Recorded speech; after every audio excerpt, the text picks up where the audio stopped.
Halo teman-teman, berjumpa lagi di Caldera News, portal edukasi dan beasiswa yang mencerdaskan. Slogannya begitu.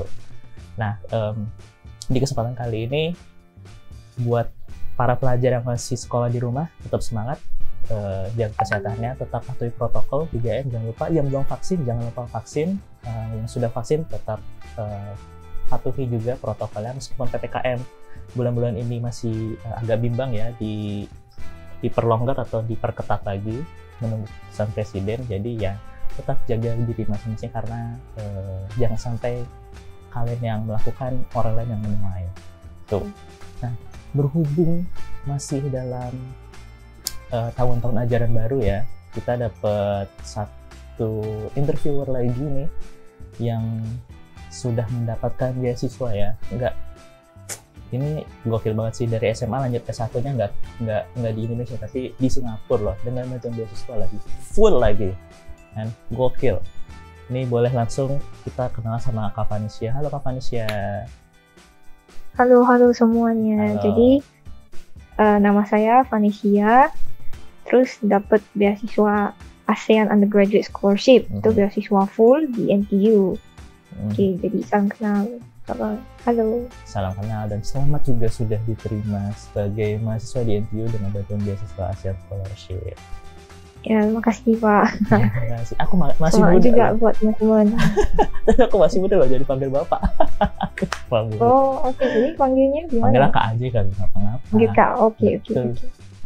Nah, sebelumnya asal sekolahmu tuh di mana, terus diambil di NTU tuh jurusan apa sih Kak Vanessa? Oke, jadi saya dari SMA Sutomo 1 Medan, dari Medan. Terus di NTU ambilnya jurusan Electrical and Electronic Engineering, atau lebih singkatnya itu Teknik Elektro. Ini untuk jenjang S1 ya? Iya. Nah, terus apa sih melatar belakangi Kak Vanessa itu untuk ngambil bidang elektro di NTU Singapura dengan bantuan ASEAN Scholarship? Oke, jadi untuk jurusan Teknik Elektro, kenapa mau ambil gitu ya? Jadi kan kita udah di generasi revolusi industri gitu 4.0 kan. Jadi barang-barangnya juga pada canggih semua, misalnya dari laptop, dari HP, terus dari TV, dan semuanya gitu. Makin lama makin canggih gitu. Nah, jadi menurut saya sih, kalau saya ambil Teknik Elektro, saya bisa ikut dalam perkembangan teknologi ini gitu ya. Jadi pada awalnya sih memang tertarik sama teknologi yang makin lama makin canggih gitu. Nah, terus Teknik Elektro di NTU itu juga ranking 4 di dunia. Nah, jadi tentunya makin memantapkan saya untuk mau ambil Teknik Elektro. Terus Teknik Elektro di NTU itu juga sudah tentunya up to date gitu ya, dengan perkembangan generasi gitu. Jadi setiap tahun itu modul-modulnya bakal di-update gitu sesuai dengan perkembangannya. Nah, jadi di NTU ini, Teknik Elektro ini, kita nggak cuma belajar listrik doang gitu. Kita juga belajar tentang coding gitu. Bagi coding kan sangat utama gitu ya di prioritas kali ya generasi sekarang. Iya. Jadi semuanya harus at least tahu coding gitu. Kira-kira seberapa banyak nominal sih yang Kak Vanessa dapat dari beasiswa ASEAN? Jadi beasiswa ASEAN ini setelah dapat tuition grant itu, baru nanti biaya yang tersisa setelah di tuition grant itu nanti di cover lagi dengan beasiswa ASEAN. Terus selain itu kita juga dapat biaya hidup itu sebesar 5.800 Singapura dolar per tahun. Banyak ya. Nah, jadi ya. Nah, dalam melamar beasiswa ASEAN nih, Kak Vanessa, kesulitan-kesulitan apa aja sih yang dihadapin gitu sama Kak Vanessa dalam nge-apply beasiswa ASEAN, terutama kan lagi pandemi COVID-19 ya sekarang? Oke. Jadi pertama kan untuk melamar beasiswa tentunya kita harus melamar dulu ke NTU. Jadi melamar ke NTU dan melamar beasiswa NTU itu terpisah. Jadi mungkin ada beberapa universitas yang lain yang misalnya kita cuma melamar ke universitas itu nggak usah terpisah ya dengan beasiswanya. Jadi misalnya kalau profil kamu bagus, kamu dipanggil langsung untuk interview. Tapi di NTU enggak. Di NTU itu terpisah pendaftarannya. Jadi pertama kita harus melamar dulu ke NTU, itu kita masukin nilai rapot ya, nilai rapot dari kelas 10 sampai kelas 11, terus juga masukkan prestasi-prestasi apa yang kamu dapatkan gitu. Nah, terus itu untuk NTU. Sekarang untuk beasiswa. Nah, jadi di portal pendaftaran beasiswa itu awalnya ada beberapa beasiswa yang bisa kamu pilih gitu. Jadi saya pilih Asian Undergraduate Scholarship karena itu memang khusus untuk murid-murid yang ASEAN ya kan. Nah, terus di situ juga disuruh untuk dimasukkan nilai UN SMP waktu itu. Karena kan UN SMA kan belum ada gitu ya kan, apalagi sekarang sudah nggak ada lagi UN. Nah, jadi dipakai yang SMP. Nah, terus setelah nilai UN SMP, nah di sinilah kita harus masukkan 5 prestasi, ataupun nggak harus prestasi sih, bisa juga selain lomba bisa volunteer, bisa community service, terus bisa juga magang. Jadi nggak cuma lomba terus. Kalau misalnya kalian tidak punya profil yang bagus dalam lomba, kalian bisa juga memasukkan yang lain gitu. Misalnya kamu sering volunteer, jadi bisa juga masukin ke portal untuk pendaftaran beasiswa NTU. Nah, itu kita masukinnya 5 tahun prestasi atau apa gitu, at least 5 tahun sejak kamu apply gitu. Misalnya saya apply-nya tahun 2020. Nah, sejak tahun 2015 sampai tahun 2020, kamu punya prestasi apa, kamu masukin gitu. Tapi cuma 5. Nah, terus dari 5 ini juga diurutin gitu. Yang pertama itu mungkin menurut kamu yang paling menonjol itu apa gitu. Jadi ada urutannya gitu. Mana yang paling utama kamu letakkan dulu gitu. Nah, terus setelah prestasi ada juga ada juga esai gitu. Nah, esai ini ada 3 topik yang dikasih oleh NTU. Terserah mau pilih topik yang mana. Nah, jadi pilih salah satu terus tulis esainya gitu. Dan make sure juga isinya, konteksnya itu benar-benar menjawab pertanyaan yang diberikan oleh NTU, dan kalau bisa grammarnya juga jangan salah gitu. Oke, jadi untuk melamar beasiswa NTU adanya UN SMP, prestasi sama esai itu. Nah, terus kesulitan-kesulitan untuk daftar beasiswa di NTU itu lumayan banyak sih, apalagi pas pandemi.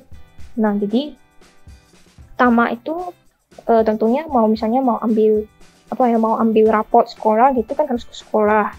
Nah, itu kan COVID, kalau mau ke sekolah itu kan agak repot juga. Nah, itu juga salah satu kesulitan.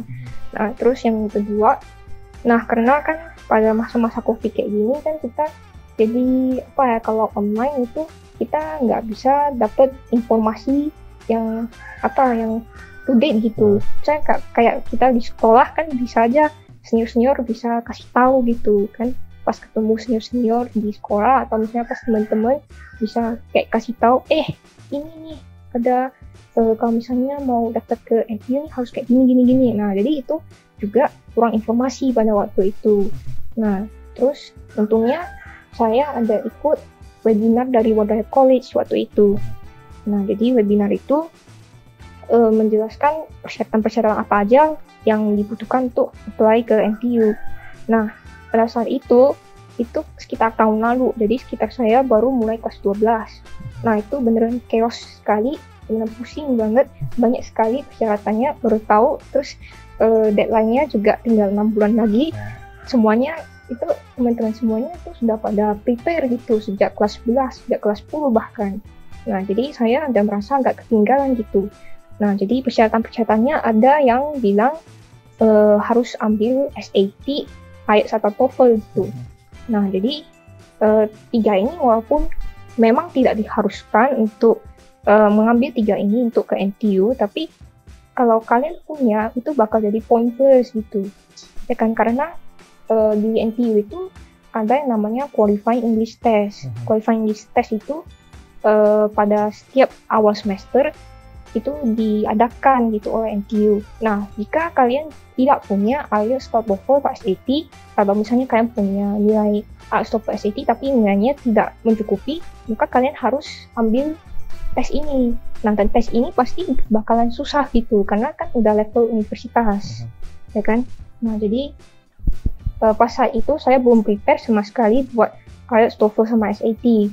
Nah, jadi saya pas waktu itu saya mulai les SAT, ya kan? Saya les SAT, terus saya lihat jadwalnya gitu kan, jadwalnya SAT ada di bulan Oktober gitu ujiannya. Jadi ujian SAT ini nggak kayak ujian IELTS atau TOEFL, nggak tiap bulan ada. Terus tiap bulan itu paling banyak cuma sekali gitu. Nah, terus udah belajar SAT sampai udah mendekati tanggal ujian, terus pas mau daftar gitu, tiap slotnya rupanya habis slotnya, jadi nggak dapet ikut SAT-nya gitu. Jadi itu salah saya sih, maksudnya saya cuma lihat ada jadwalnya, tapi saya belum lihat apakah slotnya ada atau tidak gitu. Nah, jadi saya terpaksa ambilnya bulan Desember gitu, karena bulan November itu nggak ada SAT. Nah, jadi bulan Desember itu menurut saya sih udah agak telat juga ya, karena Desember 15 kan udah penutupan pendaftaran NTU, ya kan. Nah, terus Desember 7 waktu itu baru ujian, jadi tentunya nggak terkejar gitu, nggak bisa masukin nilai SAT-nya. Nah, jadi SAT, IELTS, TOEFL, saya terakhir pilih antara IELTS sama TOEFL gitu. Nah, terus IELTS sama TOEFL terakhir saya pilih TOEFL gitu, karena kan TOEFL itu saya udah belajar di sekolah sih, di sekolah saya ada pelajaran khusus TOEFL gitu. Nah, jadi saya agak lebih pede ke TOEFL, dan saya ambil TOEFL waktu itu. Terus nah, jadi saya cuma punya nilai TOEFL waktu itu pas saat saya daftar ke NTU. Saya nggak punya nilai SAT dan saya nggak punya nilai IELTS gitu. Nah, tapi antara IELTS sama TOEFL terserah sih, mau ambil IELTS atau TOEFL, pilih salah satu aja. Nah, tapi banyak yang lebih memilih IELTS sih. Nah, jadi berkas kamu yang semua sudah bisa dikumpulkan itu sudah siap untuk di-apply di bulan apa berarti kamu, Pak? Oh, saya apply-nya sekitar akhir November, baru mulai apply ke NTU. Padahal kan bukanya sekitar Oktober 15 sih setiap tahunnya. Nah, tapi saya mulai masukin berkas-berkas saya tuh pas akhir bulan November gitu. Pas udah mau penutupan juga. Pas udah mau penutupan pendaftaran gitu. Jadi udah kritis banget ya waktunya, tapi berkasnya juga masih belum lengkap ya. Keteteran sih ya. Harus berpacu dengan waktu berarti ya mereka ya.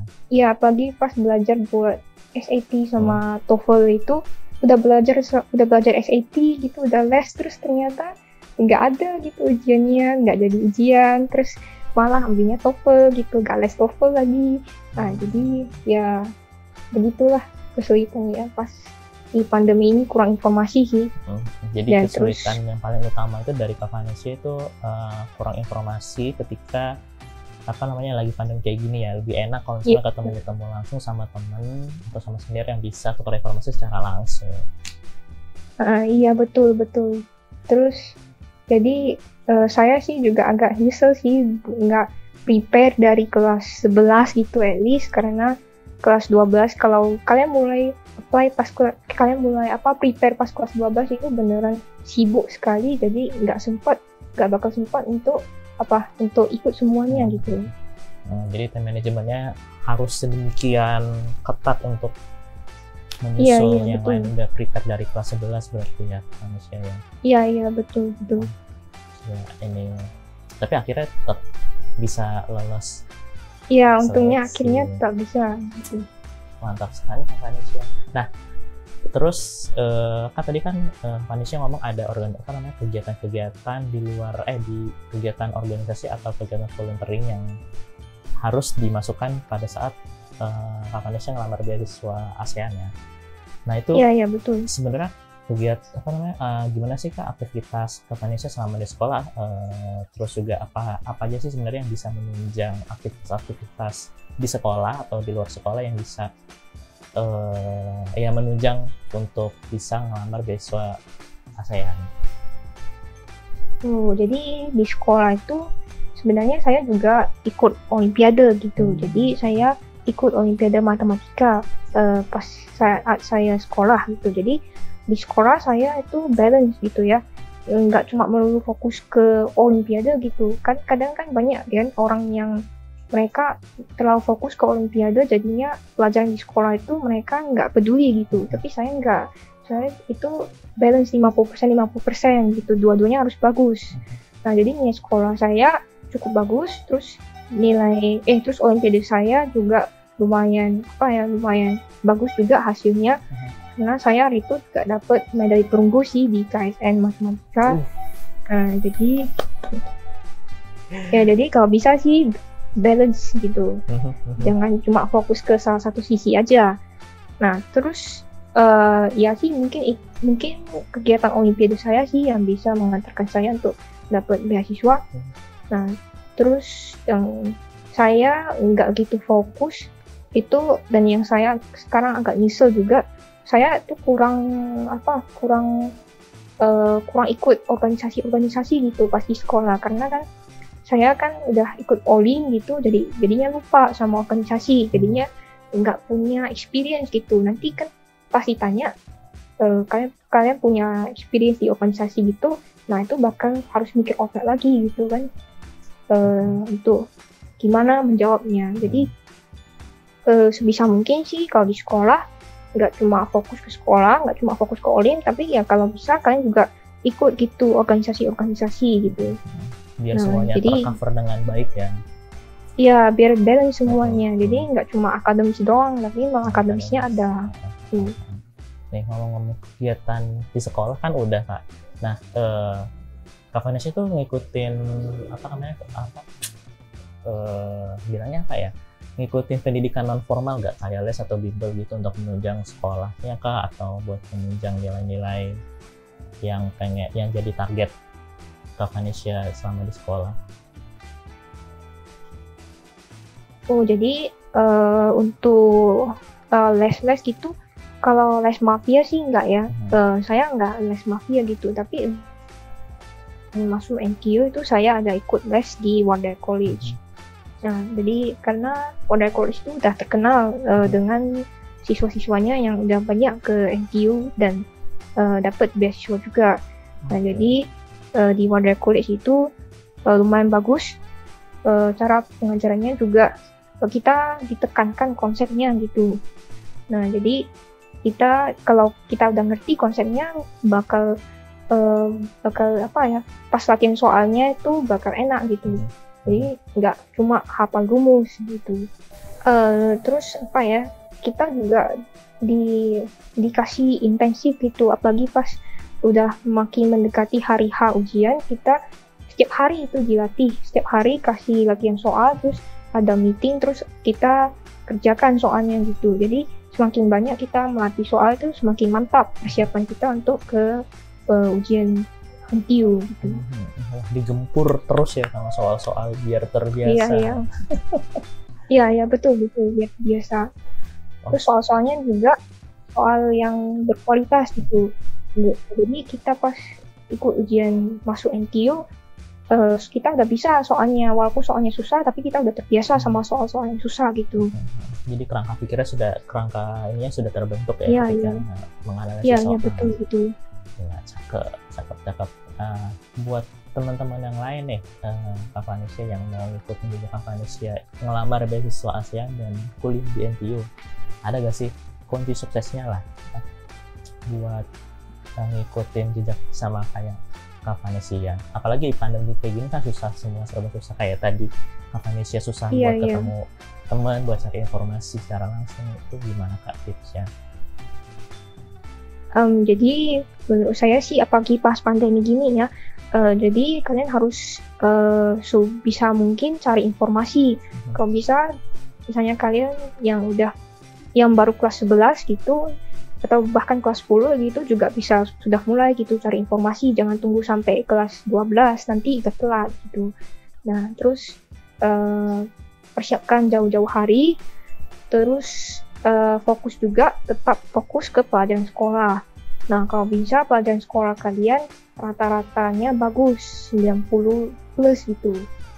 Nah terus apa lagi ya, untuk kalau bisa ikut lomba-lomba gitu. Misalnya ada lomba apa, terus ikut gitu. Karena pas pandemi ini apalagi kan susah ya untuk mencari lomba-lomba, apalagi lomba-lomba yang berkualitas gitu. Nah, jadi kalau ada kesempatan apa langsung diambil aja gitu. Jangan sampai tunggu kesempatan kedua kalinya karena belum tentu dikasih gitu. Nah, terus apa lagi? Terus untuk organisasinya juga, maksudnya kayak jangan terlalu fokus ke akademia gitu. Kalau bisa fokus juga ke non-akademia gitu. Jadi seperti ikut organisasi di sekolah, nggak harus yang besar-besar seperti OSIS juga nggak apa-apa. Kayak ikut klub-klub khusus bidang tertentu itu juga sudah oke gitu. Nah, terus kalau bisa sih capai juga prestasi di bidang non-akademik juga. Itu juga bagus. Itu juga kalian bisa masukin nanti ke portal untuk melamar beasiswa NTU. Nah, terus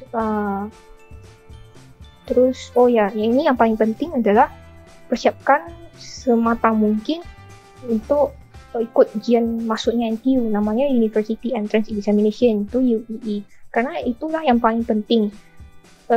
Di NTU ini setelah ikut UEE, itu nanti bakal disaring lagi. Sedikit aja orang yang disaring untuk bisa ikut interview untuk beasiswa.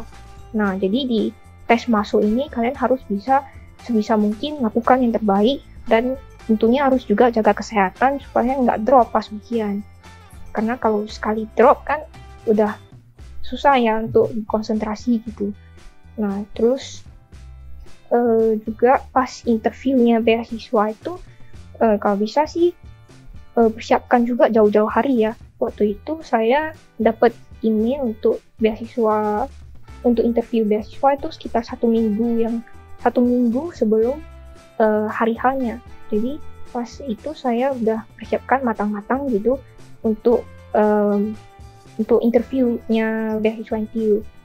Nah, terus juga harus buat backup plan. Jadi kan yang namanya juga kalaupun kita udah berusaha semaksimal mungkin, kalau memang bukan milik kita ya kita apa bisa buat gitu. Jadi kita juga harus bisa buat backup plan in case kalian nggak bisa dapet beasiswa NTU, apakah kalian bisa tetap ke NTU atau kalian mau ke universitas lain gitu. Jadi harus dipikir juga. Karena itu hari itu saya juga ditanya sih kayak apa yang akan kamu lakukan kalau misalnya nggak dapat beasiswa NTU gitu. Jadi harus ada backup plan.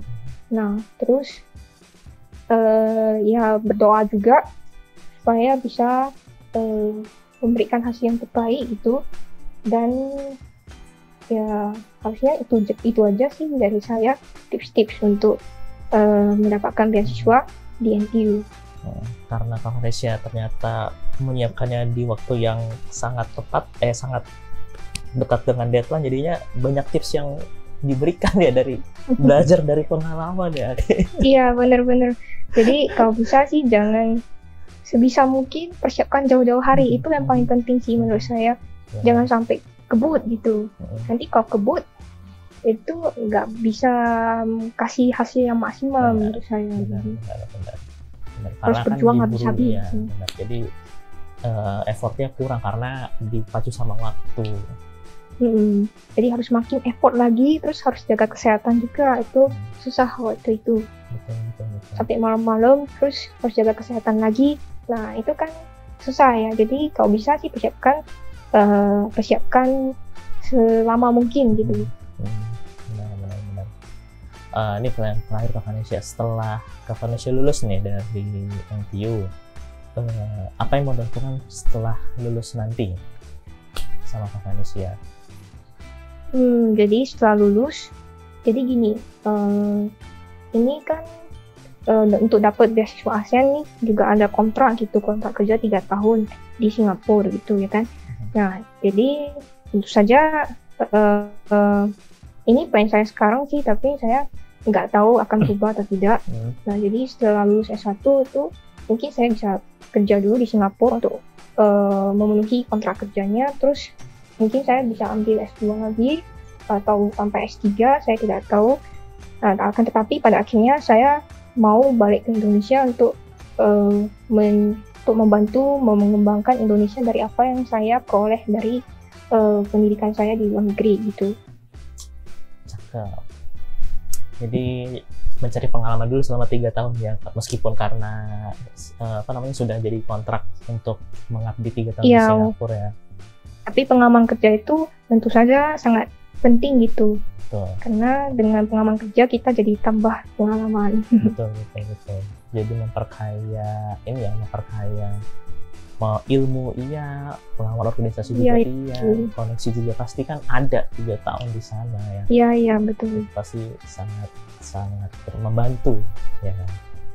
Gitu. Iya. Oke, Kak Vanessa, demikian teman-teman sudah dijabarkan dari A sampai Z tentang beasiswa NTU, juga pengalaman-pengalaman yang sudah dirasakan Kak Vanessa. Jangan sampai mungkin kalian yang sudah melakukan aplikasi beasiswa dengan tenggat waktu, jangan.